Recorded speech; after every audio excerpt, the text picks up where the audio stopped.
Бисмиллах, альхамдулиллах, вассаляту вассаляму аля расулиллах. Положение грешных мусульман, верующих в судный день.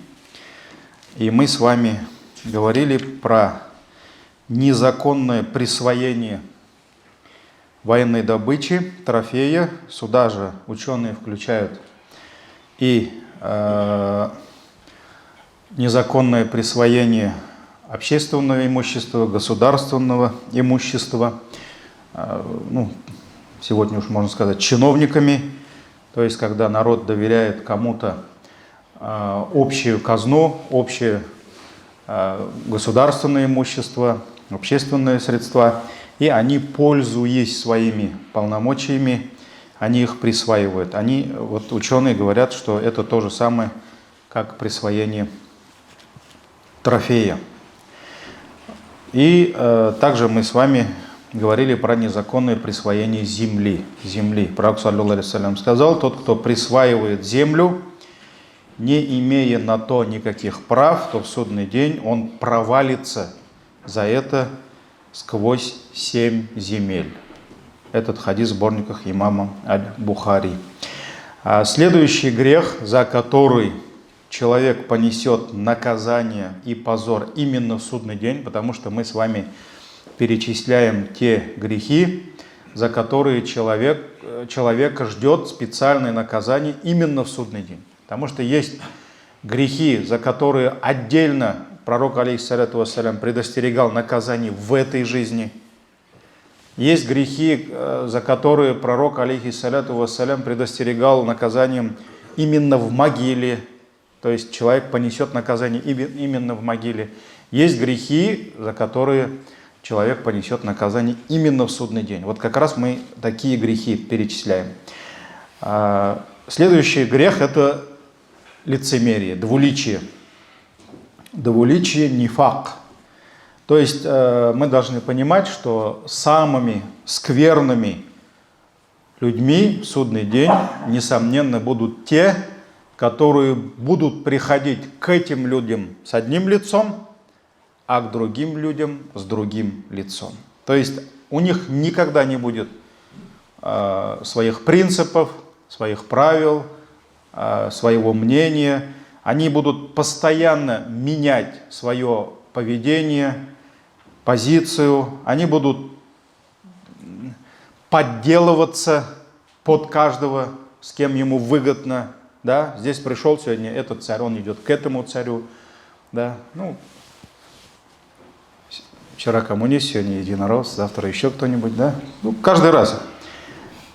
И он будет подлаживаться, подделываться под каждого. И Абу Хурайра, радийаллаху анху, передает, что посланник Аллаха, саллаллаху алейхи вассалям, сказал: вы обнаружите, что наихудшими из людей в судный день будут двуличные. Сейчас можно договорить даже о многоличных, да? Там не только два лица.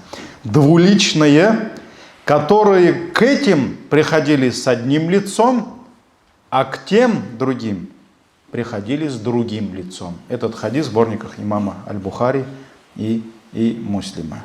Поэтому вот это двуличие, к сожалению, сегодня присуще многим людям, когда, многие люди, они просто беспринципные какие-то, они там, как ветер меняется, меняется их мнение, меняется их позиция. Сегодня думаю, что вот он придерживается этого мнения, этой позиции, оказывается, завтра он уже поменял свое мнение. И, кстати, даже у нас в умме так. Человек, который все время меняет свое мнение, он все время меняет.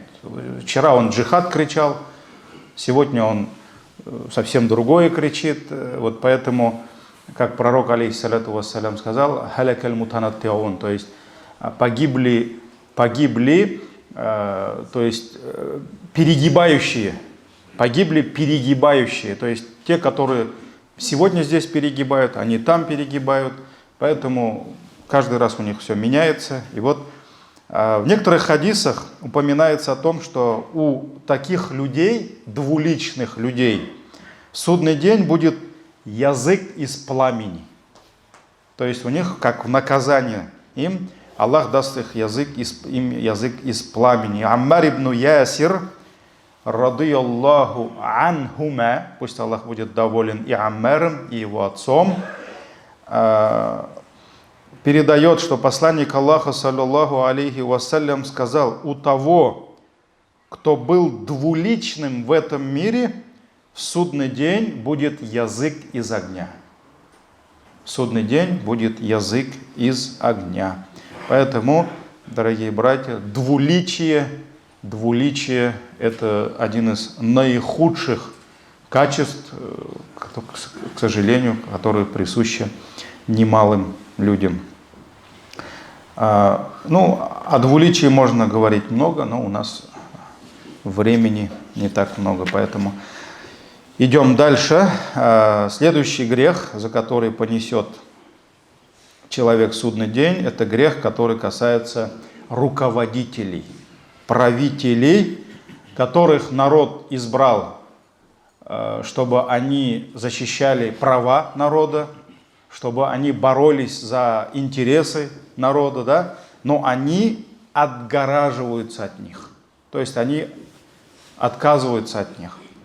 И Абу Марьям аль-Азди передает, что посланник Аллаха, саллаллаху алейхи вассалям, сказал: от того, в чьих руках было нечто из дел мусульман, то есть в его руках было что-то, которое он мог решать, менять что-то, да? То есть от того, в чьих руках было нечто из дел мусульман, и он при этом отгораживался от них. То есть мусульмане сделали его ответственным за что-то. И он на самом деле имел возможность, право там голоса, силу, какие-то ресурсы, да, положение поменять что-то в лучшую сторону, сделать для мусульман что-то благое. Но он что делал? Он отгораживался от мусульман. Он не решал их проблемы. Он отгораживался от них. Конечно, несомненно, здесь речь идет о тех мусульманах, которые имели какую-то власть, имели какую-то силу, какое-то право голоса в обществе. Ну, не каждый может решать, не каждый обычный мусульманин может решать там проблемы там где-нибудь в администрации, в мэрии, в правительстве, в государстве, так ведь? Поэтому это не всем дано. Но этот человек, у него есть нечто, что он может сделать, но он отгораживается. Не обращая внимания на их нужды и на их бедность. И вот тот, кто отгораживается от мусульман, имея силы, мощь решить этот вопрос, да, не обращает внимания на их нужды, на их бедность, Аллах отгородится от него в судный день и не будет обращать внимание на его нужды. То есть за то, что он не обращал внимания на нужды своих братьев, сестер, мусульман, людей, да, не защищал их, не помогал им, не менял их положение, хотя мог это сделать, Аллах не будет обращать внимания на его нужды в судный день. Поэтому, с одной стороны, да, это милость Аллаха. Если Аллах какому-то из мусульман дал возможность решать положение людей, помогать бедным, менять их жизненную ситуацию, да, это милость Аллаха. Но с другой стороны, это огромное испытание. Потому что если он будет отгораживаться от своего народа, если он будет отказываться помогать, хотя имеет на это возможность, Аллах не будет помогать ему и не будет решать его нужды в судный день. Поэтому есть хадис, который доказывает нам другое. То есть с другой стороны, пророк, алейхиссаляту вассалям, сказал: кто будет решать проблему своего брата и доведет это решение до конца, Аллах решит его проблемы в судный день. Кто будет решать нужды мусульман, нужды людей в этой жизни, Аллах решит его нужды в судный день. Ну, все мы придем к Аллаху. У всех у нас будут огромное количество проблем. и с намазами, и с гайбадатами, и с грехами, которые мы давно уже забыли. Оказывается, есть, все в книге, все, вот протокол, свидетели, все, ангелы ничего не пропустили, все. И человек не будет знать, кто, что, как это решить, эти проблемы. Но, альхамдулилля, если он, пользуясь своим авторитетом, пользуясь своим, может быть, социальным положением, пользуясь своим финансовым положением, если он в той жизни решал, в этой жизни, мы сейчас говорим, находимся, да, если он решал проблемы людей, проблемы мусульман, нужды, альхамдулилля, это будет причиной того, что в судный день Аллах будет решать его нужды. Аллах будет решать его нужды. Поэтому, с одной стороны, это милость Аллаха, когда у тебя есть возможность что-то сделать, да, кому-то что-то решить, а с другой стороны, это испытание для нас, за что мы будем отвечать в судный день. Поэтому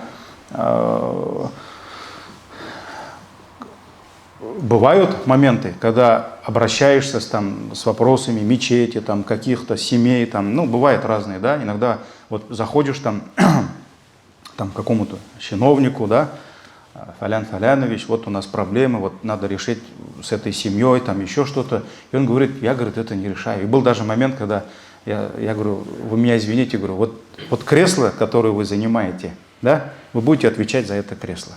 Вот сделайте, что вам позволяет это кресло, вот этот телефон, что вам позволяет, вот это приемные. Сделайте, а за остальное Аллах у вас не спросит. Машаллах, один звонок сделал, и все, вопрос решился. Поэтому, иногда, может быть, одна семья, я не знаю, вот бывает, что с больницей проблемы, с финансами, что-то случилось в жизни, да, с ребенком не может решить. А иногда он приходит человек, который просто может, понятно, у него много дел. Он, если бы был бы бездельником, он бы к нему не пришел бы. Так ведь? Бездельник не может ему решать вопросы. Он пришел, потому что он деловой человек, он имеет авторитет, возможность, но иногда просто оторваться от дел на минуту, сделать один звонок, это может быть причиной того, что у них судьба поменяется. У них судьба может поменяться от этого. Так ведь? Поэтому, если Аллах дал тебе возможность решить нужду кого-то, ты постарайся решить это. И иншаллах.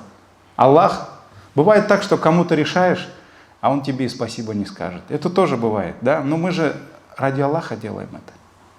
Если бы пророк, саллаллаху алейхи вассалям, делал бы добро и ждал бы от людей благодарности, то он бы на следующий день перестал бы творить добро. Поэтому, если говорят же, у арабов есть такая поговорка, довольство людей, то есть благодарность людей, цель недостижимая. То есть, если ты поставил себе цель, чтобы люди все были благодарными тебе, не дождешься. Я даже в семейных иногда разборках, когда сестра жалуется, муж тут сидит, он ничего не опровергает. Да, на самом деле он такой же. Сестра говорит, вот он такой. Я говорю, сестра, делай ради Аллаха все. Вот она говорит, я же служу ему. Он приходит, у меня еда готова, говорит. У меня, дети все уже готовы. Отец пришел, он говорит, да, грубиян . Я говорю, сестра, если, ты ради него делаешь, знаешь, не дождешься его благодарности. Наши, я уж так говорю, мы, мужики, неблагодарны. А вот если ты ради Аллаха будешь делать, машаллах, ты увидишь, как Аллах будет возблагодарить. Аллах ни перед кем долгу не останется. Поэтому мы делаем ради Аллаха. Но если у нас есть возможность, мы должны делать это.